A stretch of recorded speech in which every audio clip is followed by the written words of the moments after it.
Vocês, vamos lá para mais uma aula. É isso, em clima de festa junina. É isso aí, olha aqui a minha sanfoninha, viu? Então hoje, pessoal, a gente vai fazer uma atividade. Uma atividade que vai trabalhar o rápido e o devagar. Bem devagar, bem devagar. Certo? Vamos fazer, a música vai ser bem simples. A ideia é vocês terem um espaço para vocês caminhar e fazer o som com o pé no chão. É assim, ó. Andando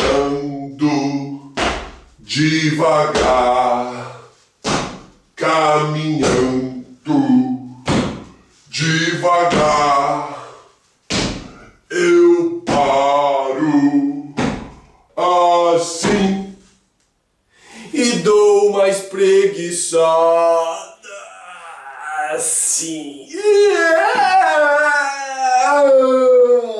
Legal? Entenderam? Vamos mais rápido agora? Vamos lá! Andando devagar, caminhando devagar, eu paro assim, imito um caipira assim. Olá! E aí, caipirada? Estão gostando dessa música toda? Vamos pro baile, vamos pro baile! É isso aí, vamos pro baile!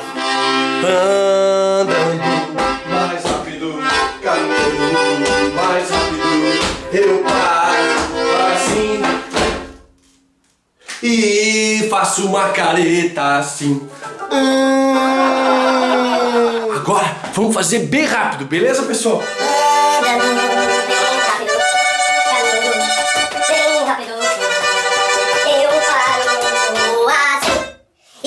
Pulo bem alto assim. Pula fogueira, iaiá. Pula fogueira, ioiô. Pula fogueira, iaiá. Pula fogueira, ioiô. É isso aí, pessoal. Gostaram da aula? Conseguiram fazer todos os andamentos? Bacana! Até a próxima aula!